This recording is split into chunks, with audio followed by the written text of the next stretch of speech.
Colin Cowherd's best bets for week 5 of the 2025 NFL season. Welcome, football fans and gridiron gamblers.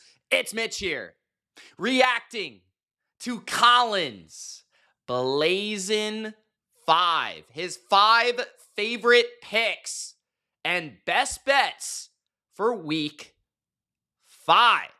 If that sounds good, Gronk, spike the like button. Let me know in the comments if you think Colin's crazy or correct. Will you fade Colin or follow Colin in week 5? That's the question that I'm asking with each and every one of these picks, and I'm going to let you know my opinion on whether or not I like his bets this week. Let's get to it. Don't be a jabroni. Subscribe to Money Mitch for more Colin Cowherd reactions and my personal best bets every single week of the NFL season. Let's get to it. Let's react. Let's have some fun. Uncle Colin's always a good time. There's no better than the Blazin 5. Whether he's right or wrong, it's always entertaining. So let's go. That's a hot one. Let's blaze it up. Fire it up. It's Colin's Blazin 5. Raiders and Colts. I like the Colts at home to win and cover. First of all, they lead the NFL in yards per play. That's a big stat for the wise guys, 6.5. An incredibly efficient offense that scores on 66% of the drives. O-line gives a run game and Daniel Jones plenty of space. In fact, in 2 home starts this year, he's completing 71.5% of his throws. The Raiders are beat up, tied for the most giveaways in the league. 22nd ranked defense. They're now missing their left tackle, Colton Miller, who's their best offensive lineman. So I think right now I get a better O-line significantly, a better consistent run game. I think the Colts are really, really talented. I've been saying this for years. I think they're going to run away now with this division. 28-20, Colts win. It won't feel this close. They win and cover the spread. I could certainly see this type of game where it's almost right on the spread, but it doesn't really feel like that. Let's break this game down because this is not one of my favorite picks this week. I will say that, but I have considered the game and I've thought about it because the Raiders, there's one key thing he said: turnovers. They're turning the ball over a ton. And that to me is not exactly reliable, especially with a veteran quarterback like Geno Smith, who's all of a sudden just throwing the ball to the other team a couple times every week. Now, that could be his lack of familiarity and comfort within this Chip Kelly offense. It could be the bad offensive line, but he also had a bad offensive line in Seattle. Could be the lackluster run game or the competition. I'm not exactly sure why Geno is throwing the ball to the other team as many times as he is each and every week. I think he threw 3 picks last week.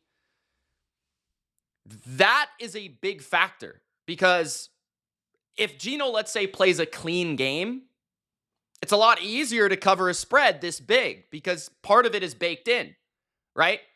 Now, the Colton Miller loss is significant. Can the Colts take advantage of that? I do think the Colts will slow down Ashton Jeanty. Had a breakout game against Chicago, but Chicago has been a bad run defense last year and this year.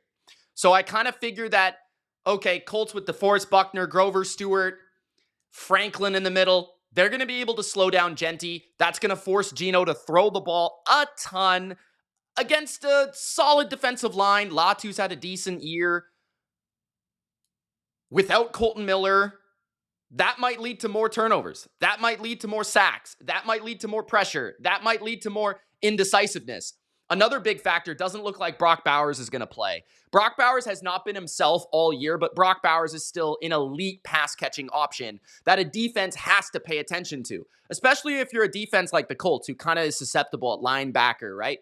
And then you look at the other receivers, Trey Tucker, kind of a deep threat, but unreliable. Thornton, speed, but a rookie, unreliable. It's really just Jacoby Myers and then throwing the ball to Ashton Jeanty in space. That's about all they have, right? Maybe they use Jack Besh a little bit more. Maybe they use Michael Mayer a little bit more, but I'm not really scared by him. So looking at that matchup between the Colts and the Raiders on that side of the ball defensively, I do kind of feel like the Colts have the edge pretty significantly because they can slow the run, and no Brock Bowers lessens that explosive passing game. I'd also say, though, the Colts do have injuries in the secondary. They just had a man retire, Xavier Howard. Mike Hilton is replacing Kenny Moore in this game. Mike Hilton hasn't looked too bad. He is familiar with Lou Anarumo's defense, but that cornerback position is a little susceptible, a little scared by that. But the Colts do have good safeties over the top. On the other side, I don't really see how the Raiders are slowing down the Colts. The Colts can run the ball well. The Raiders are solid against the run, but Jonathan Taylor's been a maniac this year. He's breaking a big run every single game. It doesn't really matter who he's playing. And Daniel Jones, I think, will be able to feast off play action. I think there's going to be a lot of explosives here. So I definitely see the Colts moving the ball. I would lean Colts just because of the injury to Bowers, the injury to Miller, what that means for the offense, the lackluster secondary of the Raiders.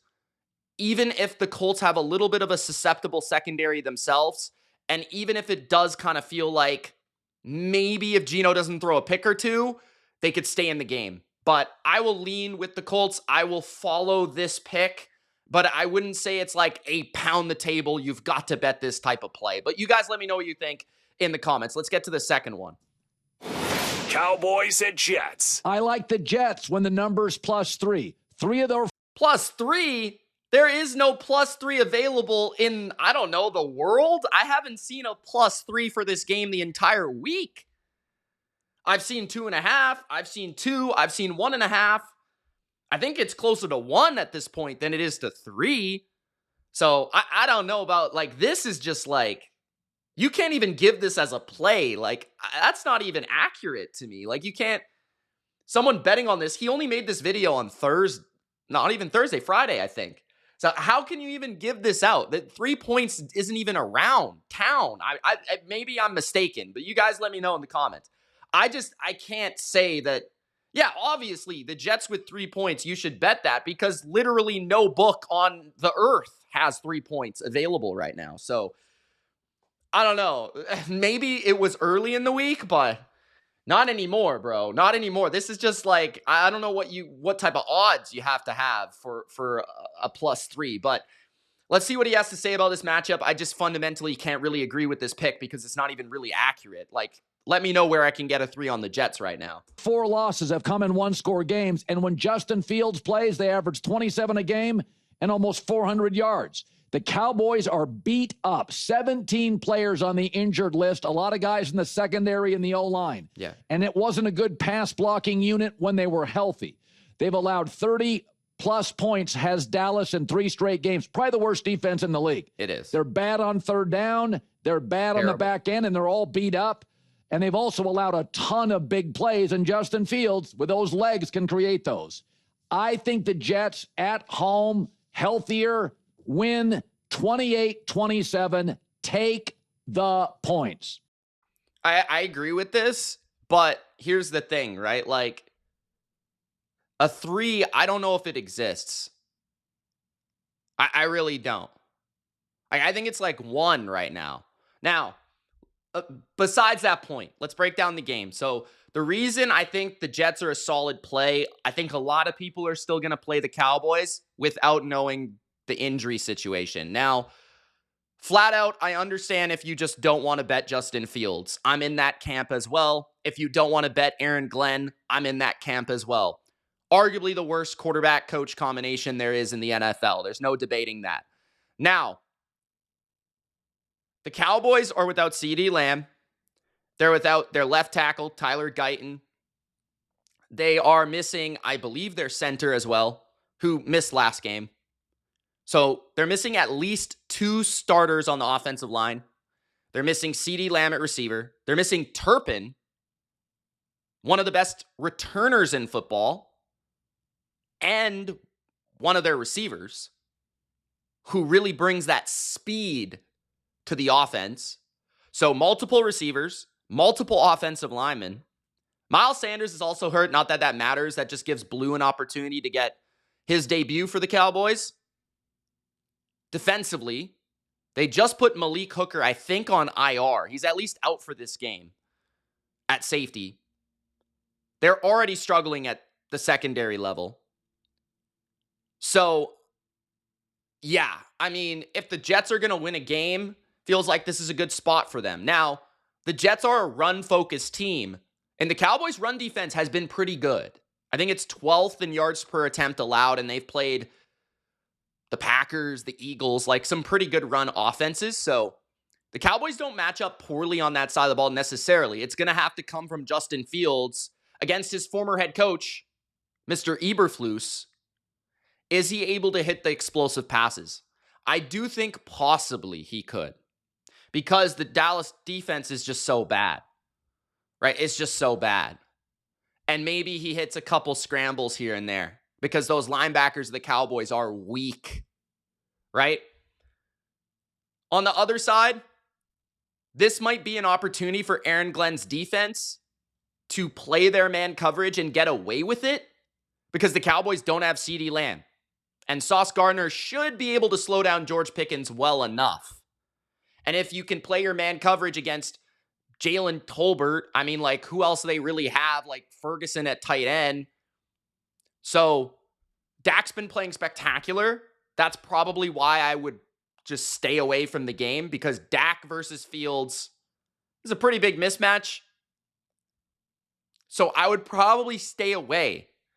But like 3 points is not a real line. Like, I don't know where he's getting 3 points from. I honestly just want to check right now on my phone that this is not a real line. Like, I know for sure it's like 1.5.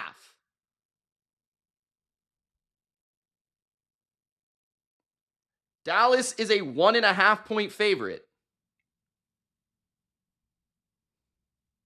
So it was 2.5 earlier in the week. 3 is not real.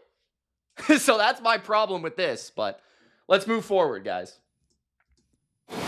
Broncos at Eagles. I'm taking the hook. Denver plus 3.5 is the side I'm on. Now, this is interesting, too, because I think you can find a 4 with Denver. There are 4s out there with the Broncos. 3.5, 4, I would lean Broncos as well. I did take the Broncos as a best bet this week, so of course I'm going to follow this pick. Let's see what he has to say about the matchup first, and then I'll break it down why I like the Broncos as well. Is that Bo Nix? That doesn't look like Bo Nix at all in the picture. What? Sean Payton ranks second in Who is that? It looks like Jared Goff. October win percentage in the Super Bowl era, behind only John Madden. Both losses for Denver this year have come on game-winning field goals as time expired. Best team in the league is Denver at getting to the quarterback and protecting the quarterback. True. Really good offensive line in Denver. Yep. And their defense is tied with Seattle. It's only given up 16 a game. I think this roster is outstanding. I think Houston gives up less than that. Eagles have been outgained in all 4 games. Now you got A.J. Brown drama. The offense. Look at that, man. 30th in yards per game, 30th in yards per play, 31st in pass offense, 138 yards is gross, 29th in rushing. Wow. Is 30th ranked. That means the coordinator does not fit, and they're not getting to the quarterback this year. They've only got 5 sacks in 4 games. I mean, who do they have rushing the quarterback, to be fair? Kind of not right now working on all cylinders. Maybe if it's a 3-point spread, no, but at 3.5, I'm going to take Denver to win close, low-scoring game, 24-23. I'm with Colin, 100%. I like the Broncos. I like them with 4. Try and find a 4. 3.5, okay, that's fine, but 4 is even better, obviously. Because the Eagles could win 24-20, and then you get your money back. So, just throwing that out there. But I like Denver for the reasons he stated. Fundamentally, the Broncos are strong at the line of scrimmage. The Eagles, typically where they win their games, is at the line of scrimmage. Denver has a ridiculously good pass rush. And the thing I like about their pass rush is it's rapid, meaning it's quick, meaning it gets to the quarterback fast.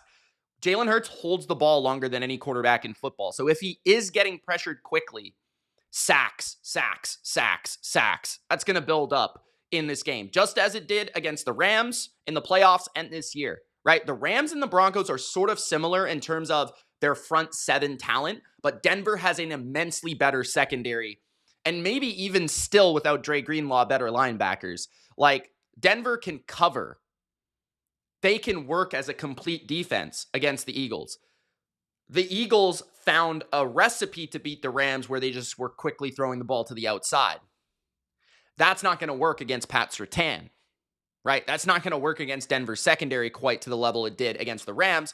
So Denver is going to get pressure, I believe, against an Eagles offensive line that is a little overrated this year and definitely a little injured this year. Nick Bonito has been one of the best pass rushers in football. Zach Allen, John Franklin Myers are awesome. Cooper's played well. So Denver's defense, I think, is really going to get after Jalen Hurts. And Saquon hasn't done much this year. The Eagles aren't creative enough in the run game right now. They're not doing enough. And teams are just teeing off on them.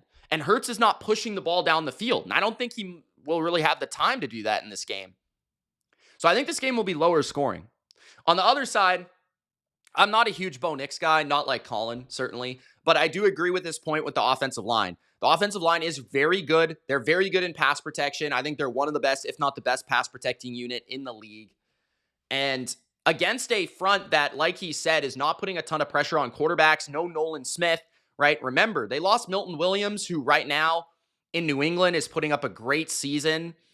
They lost Josh Sweat to Arizona. Like, those were arguably their two best pass rushers last year. Like, really, truly pass rushers, right? And they're having to rely on guys like Josh Uche, who they picked up on a one-year deal. They're having to rely on an older Zadarius Smith. They're having to rely on an Ajomo to take a step forward, and it just hasn't been consistent. Spotty, but not consistent. Denver, I think, can protect Bo. I have seen some leaks against the run the last couple of weeks against the Rams and the Bucs, who are both pretty successful running the ball. Can Sean Payton find a recipe after what they did to the Bengals last week with Dobbins and Harvey? And I know that Sean Payton's going to come up with a few shots down the field. And I wouldn't be shocked at all if Denver completely outcoached the Eagles. I mean, Sean Payton and Vance Joseph are better coaches than Nick Sirianni and whoever his OC is. Now, Vic Fangio is pretty good, but I expect this to be a defensive game because I still think the Eagles can cover and frustrate Bo Nix to a certain degree because Bo has not played well. But I would really count on Sean Payton to scheme some things up with time for his quarterback and a little bit of a run game. And I think that Denver defense is the reason they win this game. So I actually think Denver does pull off the upset, but with 3.5, 4 points, I like that bet. Not just to follow. I like it. I would do it. Tampa Bay and Seattle. Let's see what he says. Buccaneers at Seahawks. He loves Seattle this year. I like Seattle here. Second best point differential in the NFL. They're great at home. Second least penalized team. They don't beat themselves. Sam Darnold is having himself a year, and he's not as reckless as he used to be. I can like Baker. Baker, though, has 9 turnover-worthy plays this year. PFF said that's tied for the most in the NFL. If you think Sam Darnold is better than Baker, you don't watch football. I'm just going to say that. I know that Sam is playing well this year, and he played pretty well last year. But if you watch the two and what they do for their offenses and the plays they make and the actual structure of the offense, Baker is clearly way better. So I don't really want to hear that argument, to be fair. And PFF just strangely doesn't like Baker Mayfield. It's just one of the weirdest things I've ever seen. Like, the turnover-worthy play thing is just, like, crazy to me. And Tampa is in too many close games.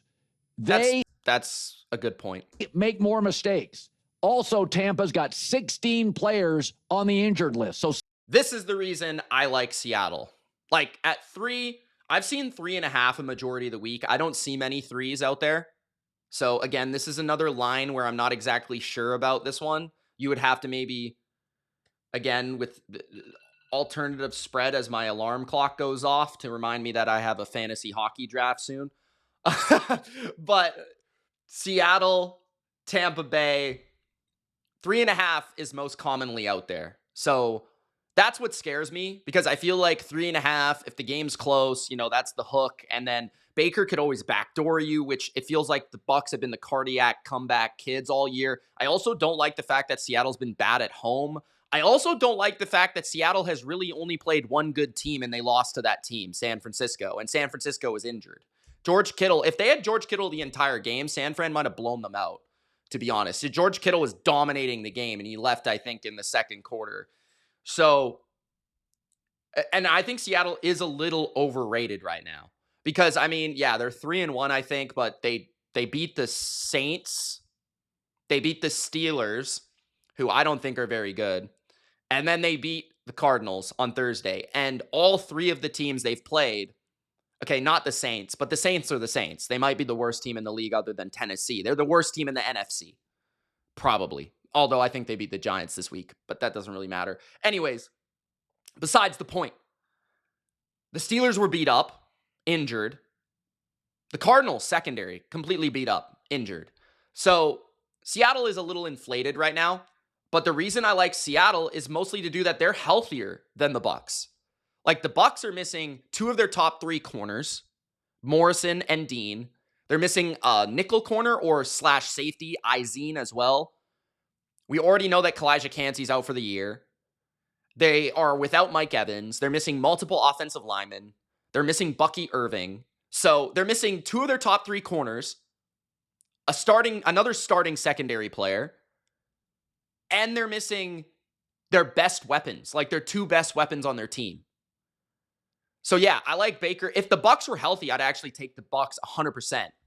But I can't, and the reason I can't truly 100% bet Seattle is because I just think they're a little inflated.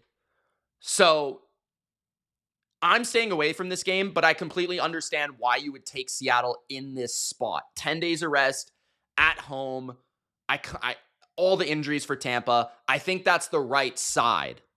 I'm just not sure it's good enough for a bet, but that's just my opinion. Seattle is healthier. They're at home. They're less penalized. I like them here. Tampa's defense is beat up last couple of weeks, does not feel as dominant.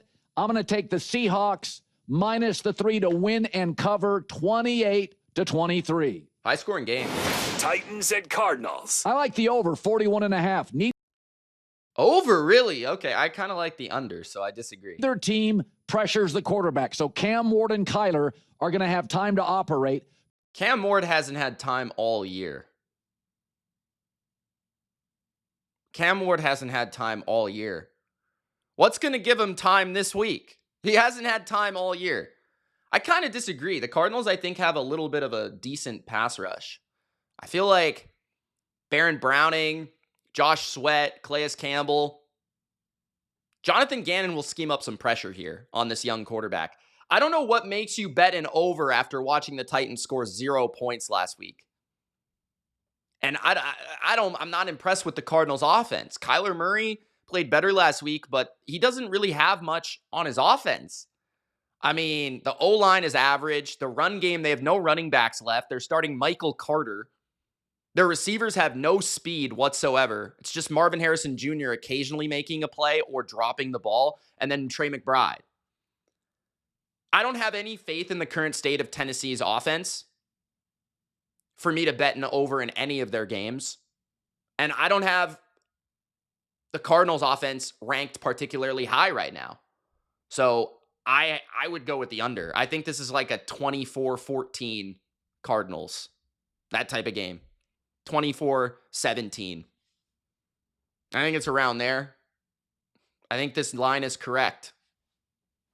I would take the under, to be honest. But let's see what he has to say. Cardinals also coming off extra rest.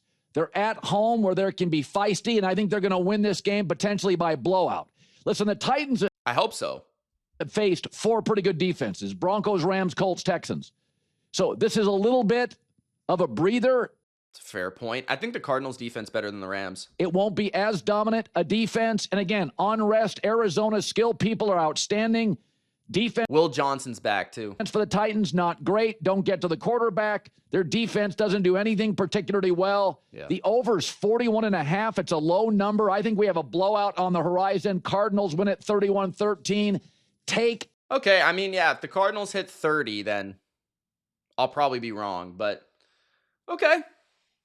I can't hate it. I just disagree. The over in this game. Wow, blowout. 31-13 is crazy. All right, guys. Well, that's the Blazin 5. So I agree with his Denver pick. I can't agree with his Jets pick because the line is just wrong. Like, it's outright wrong. I even proved it. I did a quick Google search. I think collectively it's 1.5.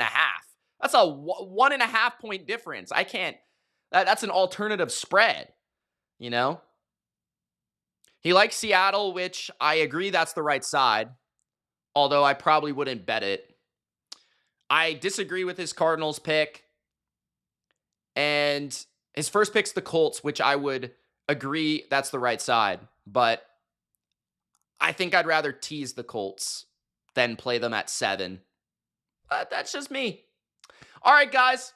Thanks for watching. Hopefully you enjoyed. If you did, Gronk spike the like button for more Colin and other NFL betting reactions.